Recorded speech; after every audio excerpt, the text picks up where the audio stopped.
İnsanlarning kelib chiqish to'g'risidagi talash tortish va doktor Xilifning tadqiqoti. 2017-yili Amerikalik ekologiyaşunos doktor Elis Xilif Iroq qadimgi klimat sonliq ma'lumotlarini tadqiq qilganda insonlarning DNA'sida yer sharidagi har qanday tur uchun topilib bo'lmaydigan 223 xil gen bo'ligi borligini bayqagan. 40 million yil ilgariki tashqatma xotirasini varaqlab tekshirganda insonlarning ajdodlarining aslida 2 milyon 800 ming yil ilgariki 0'dan tuvan 47 gradusda 180 ming yil davomlashgan muz davrida emmiz to'nglab o'lib ketganligi. Lekin insonlarning hayot qilib qolmay, yana tadrij taraqqiy qilib, cho'ng ming sig'imidan eshib ketganligini bayqab, insonlar yer sharidagi ibtidoiy jonliqlar turi bo'lmasa mumkin degan yakun o'tirib qo'ygan. Birinchi dalil isbot: insonlarning alayda tug'ut usuli. Yer shari ko'p sondagi sut emguvchi hayvonlarning tug'uti tez, masalan, zirafi o'ri turib tug'udi. Buga tug'ilib necha minut yuguraydi. Orangutan taxminan 2 soat tug'udi. Insonlar o'tir hisob bilan 8 soat, 18 soatgacha qattiq to'lib azob bo'lishar bo'ladi. Buning ustiga bu vaqtning beshi cho'ng bo'lib, tug'ut yo'li osonlik qisilib qoladi. Bu tabiat dunyosidagi jonliqlar ichida bir xil kamtuklik hisoblanadi. Ikkinchi dalil isbot: insonlarning quyosh nuriga bo'lgan sajg'ur inkas. İnsanlar yer sharidagi birdan bir aptapda kuyib yaralanadigan primatlar türidagi hayvon bo'lib, shimpanze, orangutanlar Afrikaning quyosh nuri ostida necha million yil yashagan bo'lsa-mu, terisi saqlanadi. Lekin insonlar aptap yarim soat qaqlangandan keyin terisi qisirib pishib, so'yilib ketadi. Hatto teri raki kirib bo'ladi. 2019-yili Avstraliya Melbourne'da o'zining tadqiqoti ko'rsatilishicha, Afrikadagi yerlik kishilar uzoq mezgil kuchli quyosh nuri ostida alohida qo'g'dash muhtoj bo'lib, Darwinning tabiat tanlanish nazariyasiga ixtilof qilingan. Bu insonlar terisining yer sharining quyosh nuriga moslashanmaganligidan derak bergan.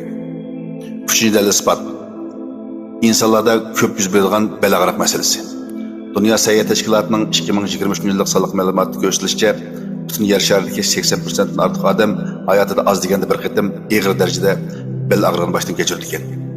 Kenguru, pingvin, tug'ush qatorliq o'rmonga hayvonlarning bel og'rish masalasi yo'qligi selishtirganda, doktor Xilif insonlarning umr qurilmasi yer sharining og'irlik kuchi laylanmagan.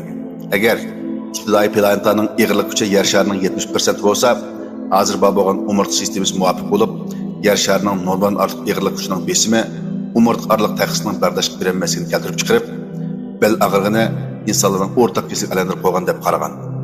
4-chi dalil isbot: 223 xil sirliq gen bo'ligi. Amerika davlatlik sayyor tadqiqot o'rni 2025-yili insonlar gen guruhi cho'nqur o'lchash tartibini tekshirganda DNA'dagi 223 gen bo'ligini har qanday yer shari jonliqlar gen ambardan mos tartibda topib bo'lmaydi ekan. Bakteriyasiz to'g'ri yo'nalishda o'tkaziladi ekan yoki virus kiradi ekan. U asossiz paydo bo'ladi ekan hamda maxsus cho'ng mingining yetilishi va til iqtidoriga mas'ul bo'ladi ekan. Bu insonlarning boshqa hayvonlardan farqlanadigan yadrolik alaylik bo'lib, tadrij taraqqiyot nazariyasi bo'yicha odamsimon maymunlardan asl nusxasini topib bo'ldi ekan. Lekin sirtdan kirgizilgan kodga o'xshab ketadigan bayqash yo'q ekan. 5-chi dalil isbot: 2 milyon 800 ming yil ilgariki muz davrida yashash paradoksi. Jungo Pella Akademiyasi geologiya tadqiqot o'rnining 2020-yillik sonliq ma'lumoti ko'rsatilishicha, 2 milyon 800 ming yil ilgari yer sharining o'tirish temperaturasi tuyuqsiz 0'dan tuvan 47 gradus tushib qolgan. Shimoliy yarim sharining muzliqlar bilan qaplanishi 180 ming yil davomlashgan. Badan tuk shalang, qilin mayqavt yo'q odamsimon maymunlar aslida yashamaydi. Neandertal odamlarning badan tuki qilin ham qavul bo'lib, sovuq taqabul turaydi. Lekin insonlar ajdodlarining terisi silab, badan tuki chekingan. Badan temperaturasini tanlash sistemasi ojiz bo'lsa-mu, yashab qolmasdan yana muzliq davridan keyin butun yer shari surati kengaygan. Darwin nazariyasi bu xil yashash iqtidorini tushuntirib bermaydi. 6-chi dalil isbot: insonlarning tadrijiy taraqqiyotidagi tashqatma uzilma qatlami.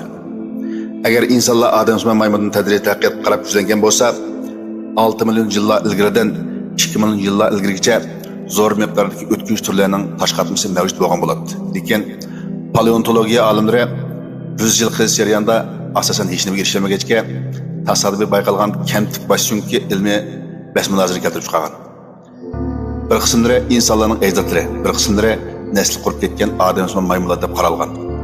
2018-yili Angliya tabiat tarix mavzuining paleontologiya alimi Profesör Chris Kiniger insonlarning tadrijiy taraqqiyot tashqartma zanjirida butkul turlarni sig'dira olgudek g'oyat zo'r bo'shliq borligini e'tirof qilgan. 7. isbot til iqtidorining tuyuqsiz paydo bo'lishi.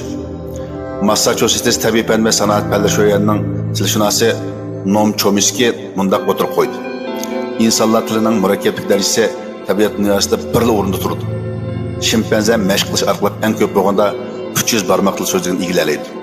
Odatda insonlarning bolalari 5 yosh kirganda 5000 dek so'zni egallaydi hamda murakkab grammatikani qo'lga oladi. Barliq insonlar tilining o'rtaq cho'ng bir qatlamli qurilmasi bor bo'lib, xuddi o'xshash bir qalbga kelgandek. Uning tadrijiy taraqqiyot tarixida tuyuqsiz paydo bo'lishiga asos yo'q. Xuddi insonlarning cho'ng miyasiga bir qatim qashlangan yumshoq detalga o'xshaydi. Doktor Xilfning Planetlar turma nazariyasi. Doktor Xilf kitobida insonlar 60 ming yildan 200 ming yil ilgarigacha yer shariga surgun qilgan bo'lishi mumkin. Yer shari yulduzlar aro turum bo'lib, ma'lum bir yuqori darajalik madaniyatlik mahbusni qamashga ishlatildi deb o'tirib qo'ygan. Bu nazariya insonlarning yer shari muhitiga moslashanmaganligini tushuntirib berdi. İbtidai planetida egirlik uch texnik kichik, quyosh nuri texnik yumshoq, klimat texnik illiq bo'lishi mumkin. Surgun qilgandan keyin nachar muhitda jon talish to'g'ri keladi. Tadrijiy taraqqiyot nazariyasi va insonlarning kelib haqida qayta o'ylanish. Hozirgi zamon molekula biologiyasi insonlar bilan shimpanzelarning gen o'xshash darajasining 99.8% ekanligini isbotladi. Bu o'rtaq ajdodning mavjud ekanligini tushuntirdi. Masala tadrijiy taraqqiyot nazariyasining barliq insonlar alohidligini tushundira oladigan, tushundira olmaydiganligida. İlim-fan taraqqiyotda gumonlanishga muhtoj. Xuddi Darwin tadrijiy taraqqiyot nazariyasini o'tirib qo'yganda masxara qilgan bo'lsa-mu, lekin eng oxirida tunishni o'zgartirish o'xshash.